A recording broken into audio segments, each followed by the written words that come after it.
Hello everyone and welcome to this week's Gold and Silver Club weekly commodities review in alliance with ACM Gold, presented by Phil Carr and Nick Housey at the Gold and Silver Club.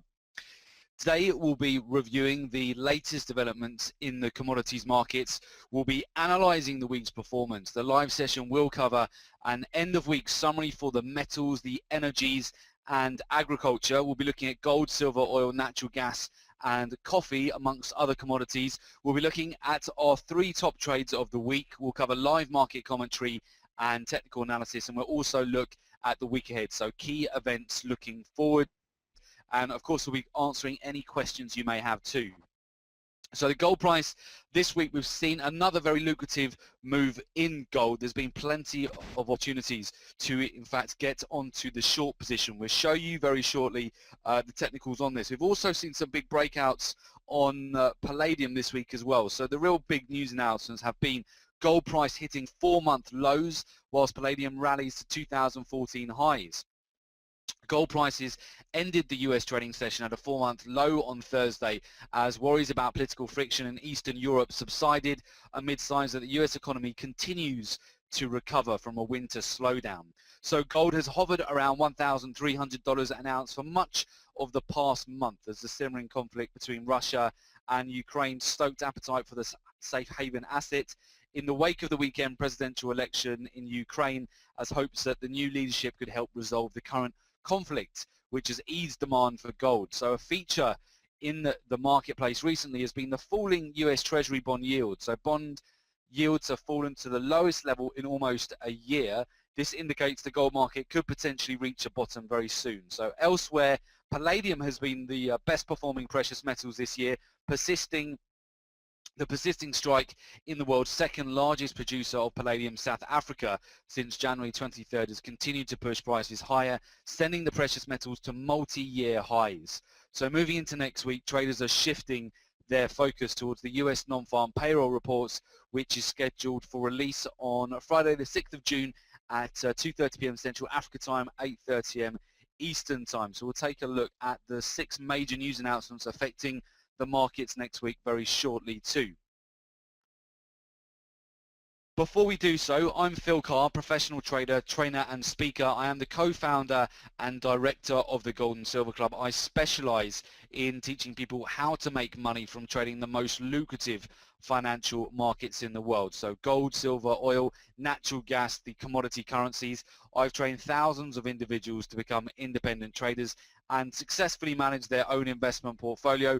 Also responsible for the research and development of the Gold and Silver Club trademark strategies that have a proven track record of generating returns for traders, and a regular contributor to a number of financial publications, speak at numerous trading seminars, webinars and workshops.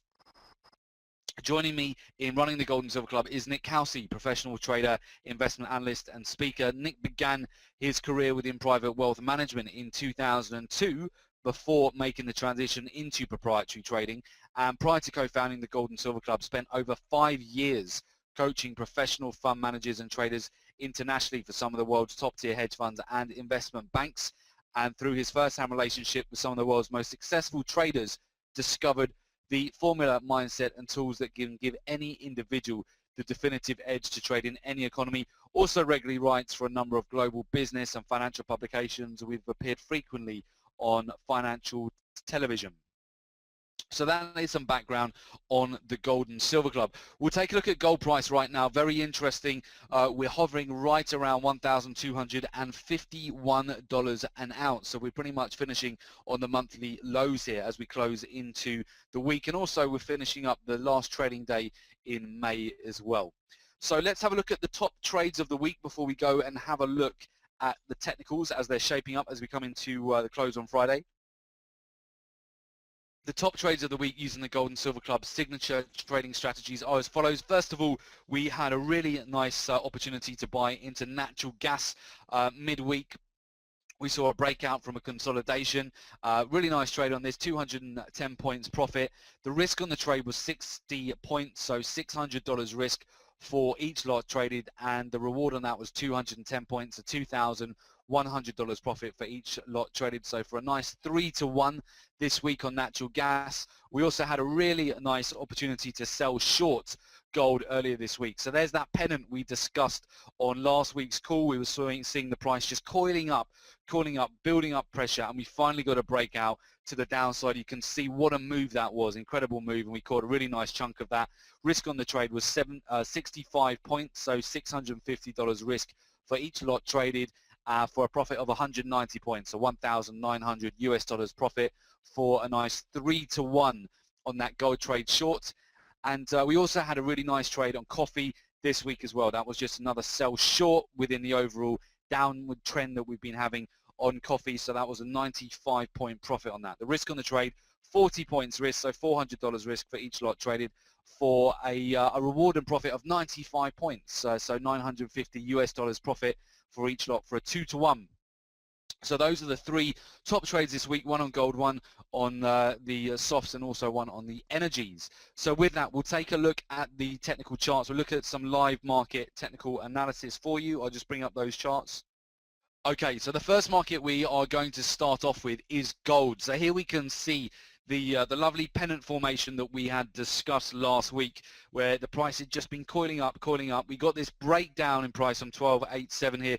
We came down, we broke through further support, and you can see we're actually sitting right at a key level of support at the moment, around the 1250 level where we are right now. So all we're simply looking to do at the moment is break through that level in order to come back down to the next key support. So you can see we're getting a test of 1250 at the moment. If we can break through that, we should see a nice solid move down to the next key level below. So gold at the moment looking weak. We're closing on weekly lows here. You can see where we're just about finding some support, and we're looking at the moment to really come down and break through that level.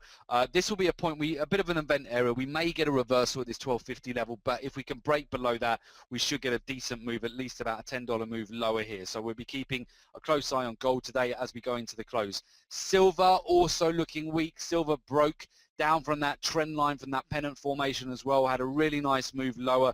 We can see over this week where we just come down, found a little bit of support at the low from the beginning of May, at around the 1880 level, where we had a bounce yesterday. However, we're continuing to sell off today. The US dollar index putting pressure on the precious metals once again, and we're starting to see gold and silver just reverse again and finishing more or less again at the weekly and monthly lows here as we go into the end of May. So really both gold and silver looking pretty weak here as we go into June. However, the real star performers this month and this year so far, palladium has been fantastic. We've just been continuing to climb out to high highs. We broke out again this week to 2014 highs on palladium. You can see where we've spiked up here, and we've just come up and hit 88.44.71, and we can see at the moment nice hammer developing on the daily. It looks like at the moment certainly we're going to just continue within this overall uptrend on palladium. We're just continuing to break out to new highs at the moment, particularly with the mining strikes in South Africa. We're seeing some just continued moves to the upside here. So we're looking good for potentially more breakouts as we go into June at the moment. Platinum had a little bit of a pullback earlier on this week. We did come down. We had a nice inverse hammer you can see on the chart there, and we've come down. We've reached some support at some major support levels this week. We've come down to around the 1460. We're seeing some support at the moment.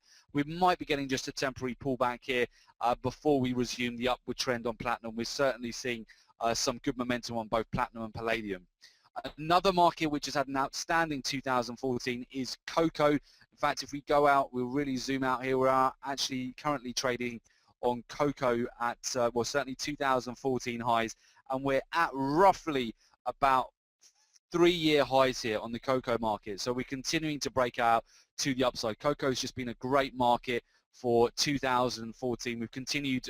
May has been a very strong month for the cocoa market. We're above all the key moving averages. We've come up, broken through a weekly resistance level here as well, and we'll see how we go into next week, but we're looking into June as well. But May has just been a tremendous month for the cocoa market, and the trend has been our friend very much for this market.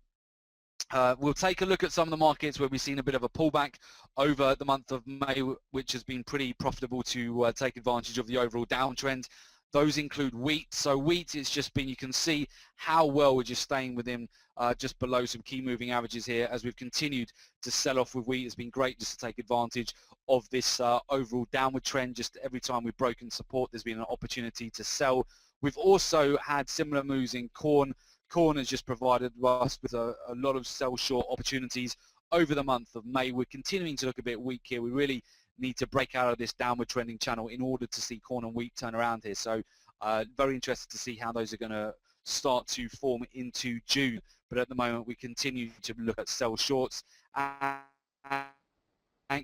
we will keep an eye. We're starting to get a bit of form if we look out to one of the weekly chart. Overall, on the daily, we've been downward trend for most of May on coffee to take advantage of sell short opportunities on the coffee market, which have been very lucrative.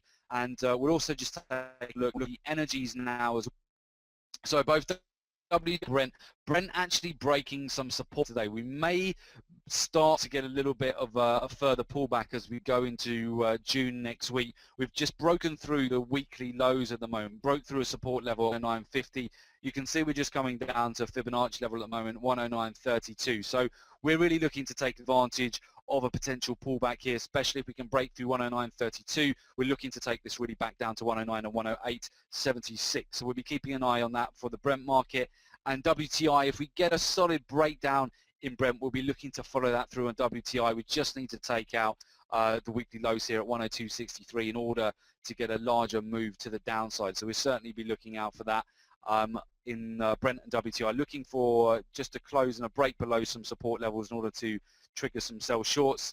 And finally, we'll just take a look also at, we'll actually just bear with me, we'll bring out natural gas. We'll just bring out as the last chart. We'll just take a look at. Okay, super. So natural gas was the last one we wanted to cover.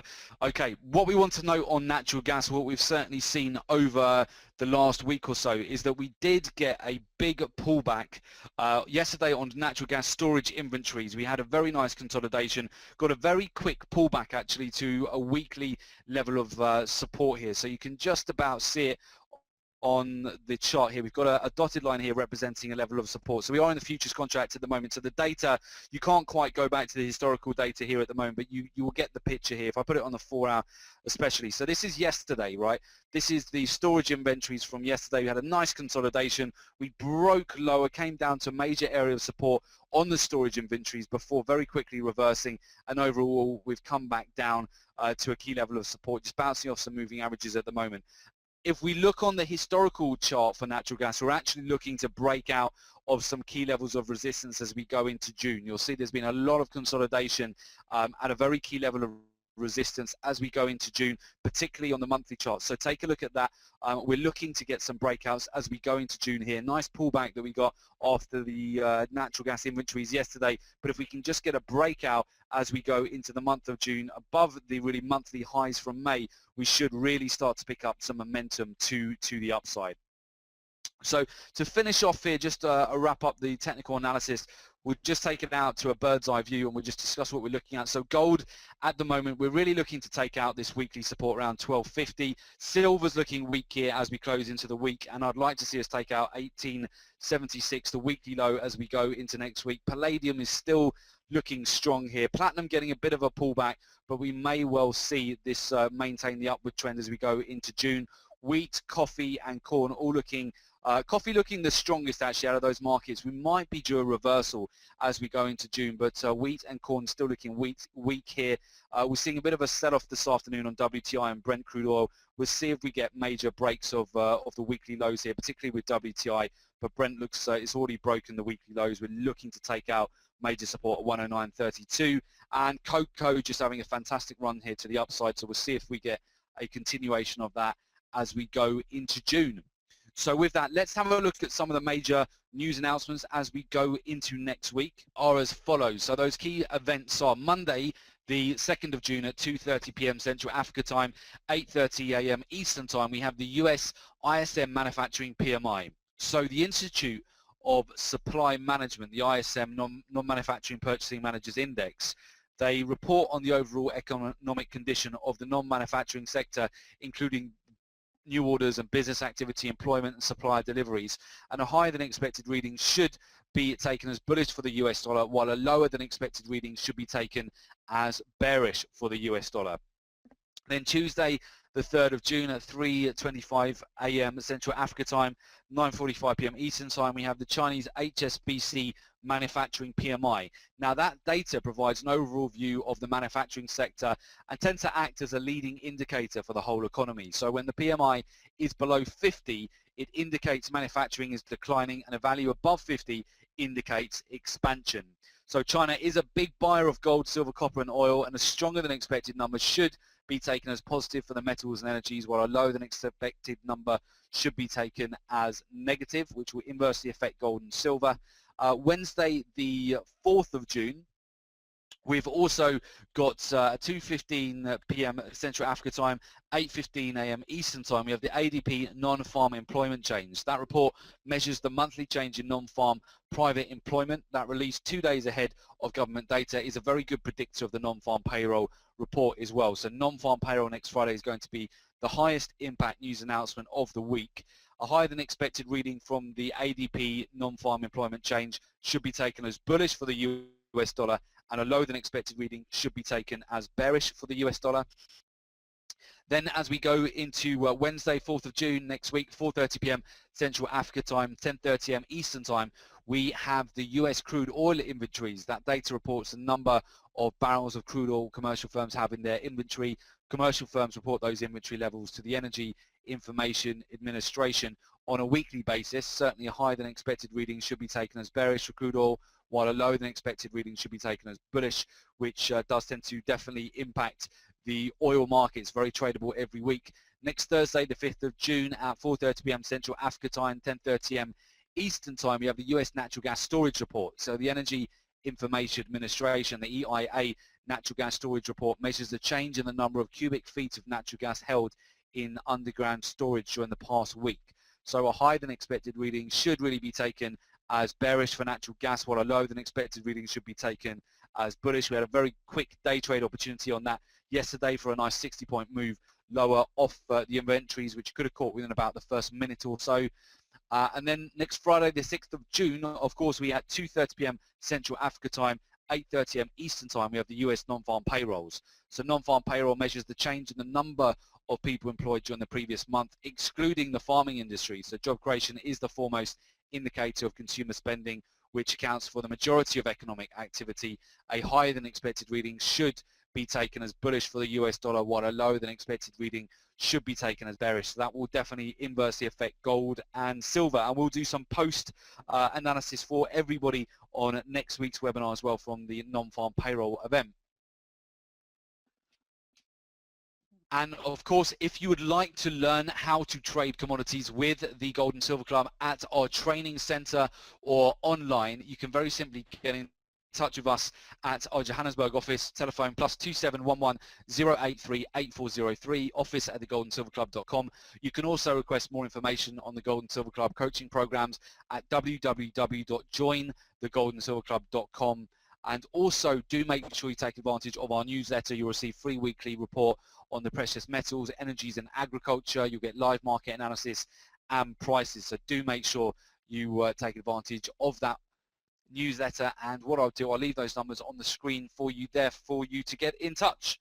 So that is a wrap for today's session, and we look forward to see you on next week's. And with that, we wish you good luck for your trading. Have a great weekend, and we'll see you on the next one, everyone. Okay, take care. Bye-bye.